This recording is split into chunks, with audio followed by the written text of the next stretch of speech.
Golf shafts are made either with steel or graphite. They used to be made of aluminium, but now it's just graphite or steel. All shafts start with a flat piece and they're rolled into a round. Somewhere that creates a join right down the length. You can't see it because it's so well cleaned up and it's painted. But that join is known as a spine. If you are loading the shaft in a golf swing and you've got the spine in the wrong position, you get an inconsistent bend. That's no good. This is why top professionals and top amateurs have their shafts spine aligned. Now to do that you need a spine finder. This is the one we manufacture. It's made from stainless steel tubing. We weld a fin on it, weld it either side. Inside the ends there are two bearings. These are NTM bearings made in Japan. These are the best in the world. You cannot get better bearings, and they're sealed for life. It is a seal bearing as opposed to a shielded bearing, meaning that the seal bearing is sealed against the bearings themselves. These are so sensitive that this spine finder spins very rapidly. This means it's very flexible, very sensitive, and it will find the spine in any shaft.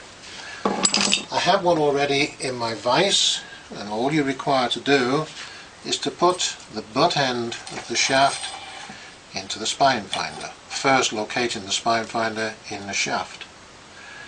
I always put a little bit of masking tape on the tip end because I want to mark that where the spine is. But to find the spine I need a third NTN bearing.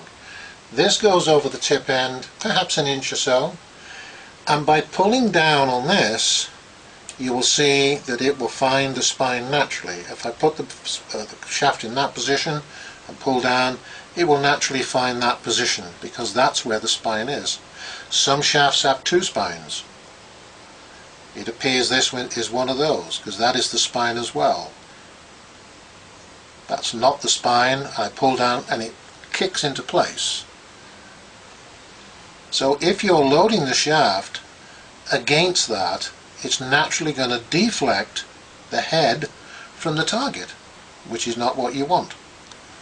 So spine your shaft. Now once I've located the spine, and you will find that if there's one or two spines in a shaft, they're generally opposite each other.